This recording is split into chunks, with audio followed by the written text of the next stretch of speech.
The question we're not supposed to ask. Why is it that the people who sweat the most, sacrifice the most, break their backs, wake up before the sun, and go to sleep long after the world has quieted, are often the ones earning the least? Why is the teacher poor but the influencer rich? Why does the landscaper struggle while the hedge fund manager prints money from a chair? Why does the nurse take double shifts while someone selling attention earns 100 times her pay? This isn't a conspiracy. This isn't the universe being unfair. This, as Nietzsche would say, is a lie we inherited. A lie packaged as morality. A lie we tell ourselves to avoid the uncomfortable truth. We were taught that hard work itself makes you worthy, that sweat equals virtue, that pain equals nobility, that struggle equals righteousness. But Nietzsche warned us, there is nothing moral about labor. Only the weak are told that suffering is noble. Today we expose that lie. We break it apart. We step into a new truth. Hard work alone is not wealth. Hard work without strategy is slavery. Hard work without self-authorship is a cage. Let's walk. Chapter 1. The Moral Trap of Hard Work. From childhood, you were taught a simple formula. Work hard, be good, get rewarded. It sounds noble. It sounds fair. It sounds comforting. But Nietzsche would call it what it is, a moral anesthetic. A story designed to keep people obedient. A myth that keeps society functioning at the cost of the individual's freedom. See, power structures never survive on force alone. They survive on narratives, on beliefs, on stories you never question. What better story than, if you suffer enough, you're a good person? Think about it. Who benefits from this belief? The worker? No. The system? Absolutely. A person who believes hard work is inherently moral will accept low pay, will accept exhaustion, will accept invisibility, will accept chains, if you call them virtue. This is why Nietzsche rejected the glorification of suffering. He saw it as a tool of control. Because if suffering is holy, the powerful never have to explain why they aren't suffering at all. Chapter 2. The hardest workers serve the machine, not themselves. Here's a truth Nietzsche knew, but modern society doesn't want you to realize. Hard work is only valuable if it serves your will, not someone else's. The bricklayer works hard. The factory worker works hard. The cleaner works hard. The trucker works hard. But they weren't taught to ask a deeper question. Whose dream am I building? Nietzsche said, a man without a plan of his own is condemned to be part of someone else's. When your labor serves another person's vision, your labor is capped. Your earnings are capped. Your time is capped. Your potential is capped. The hardest workers earn the least because their energy feeds the machine, not themselves. You are paid for compliance, not creativity, for predictability, not power, for output, not ownership. And so the machine rewards the overseers, not the engines that make it run. Chapter 3. The Comfort Lie. At least you work honestly. This is the sweetest poison. The line people use when they want you to accept a small life.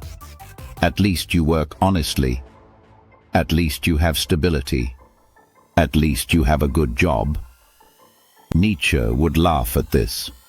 He would call it a sedative for the soul. A soft blanket thrown over the shoulders of a person who deserves a throne, not a blanket. See, honesty is not a career. Stability is not a destiny. And good job is often code for a job that keeps the system comfortable. You weren't born to be a cog. You weren't born to be obedient. You weren't born to die tired. Nietzsche believed that every human has an inner flame, a will to create, to rise, to shape life rather than be shaped by it. But that flame is suffocated by the lie of moral labor. If I work hard enough, someone will notice. No, no one is coming. No one is watching. No one is measuring your sweat.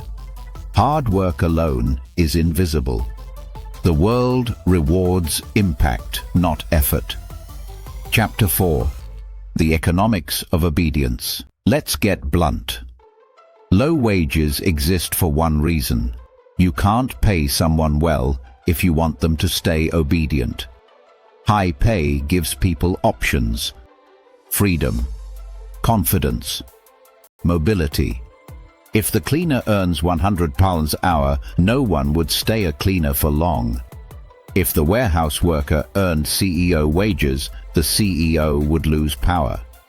So the structure is simple. Pay people just enough to survive, never enough to rise.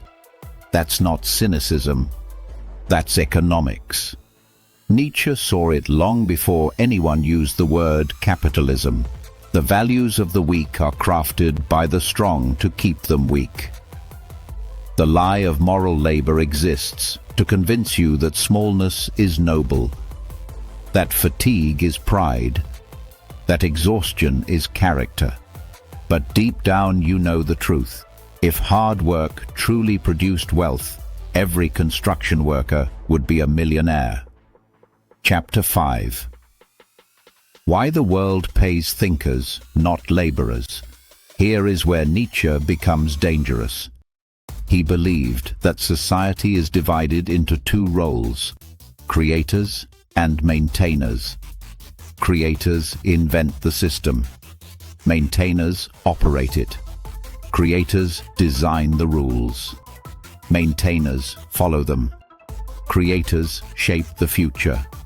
Maintainers keep the present running. And the economy reflects this. A thinker's idea can scale infinitely.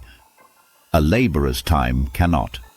This is why a writer can make millions while a line cook earns minimum wage.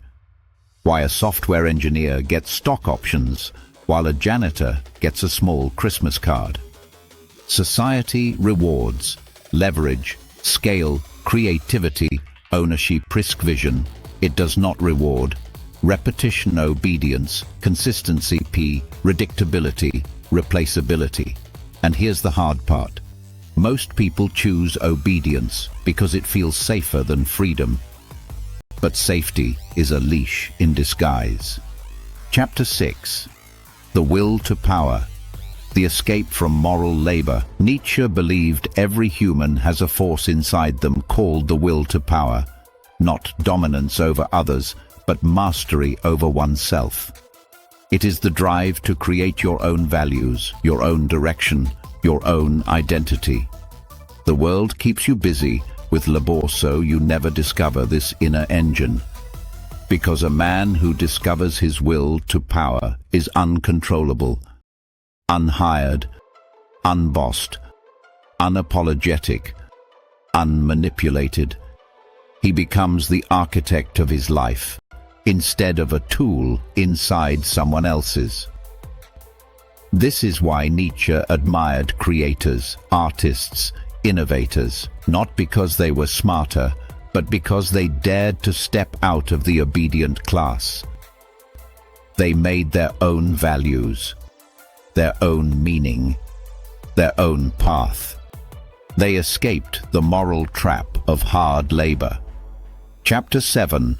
The Uncomfortable Truth About Value. Let me give you one sentence that should shake you awake. People are not paid by effort. They are paid by replaceability. If 100 people can do your job, your pay will always stay low. If only 3 people can do your job, your pay rises. If no one can do what you do, you name the price. This is why the hardest workers earn the least. Their work is essential but replaceable. Their effort is enormous but common. Their time is consumed but not valued. It's not fair, but it's real.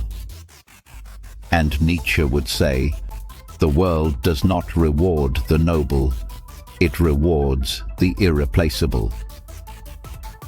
You don't rise by working harder. You rise by becoming harder to replace. Chapter 8.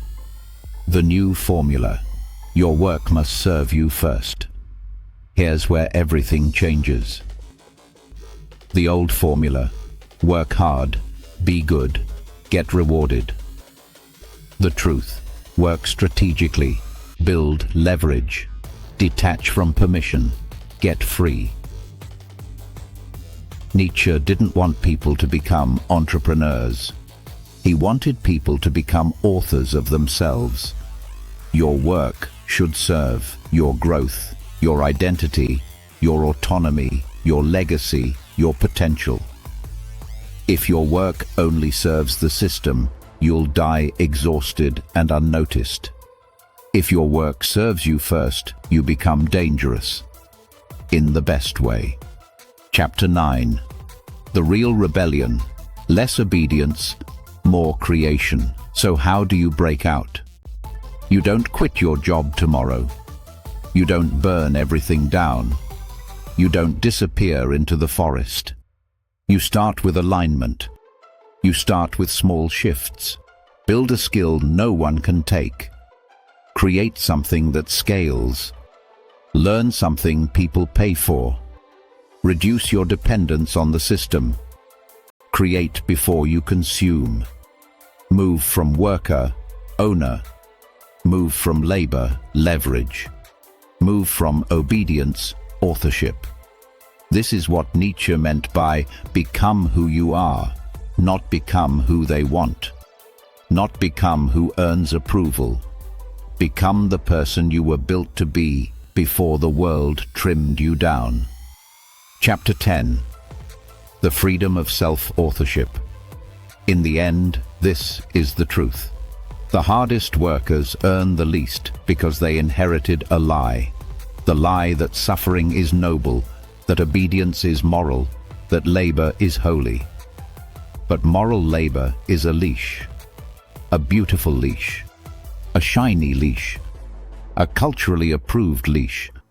But a leash nonetheless. Freedom begins the moment you question the story. Freedom accelerators the moment you stop measuring your worth by exhaustion. Freedom explodes the moment your work serves your future instead of someone else's. Nietzsche didn't want you to stop working. He wanted you to stop working blindly, to stop confusing fatigue with progress, to stop confusing suffering with virtue, to stop confusing loyalty with purpose, to stop confusing obedience with meaning. The world doesn't need more tired people. It needs more awake ones. And when you wake up, you see through the lie. You stop worshipping hard work and start worshipping impact. You stop chasing approval and start chasing authorship.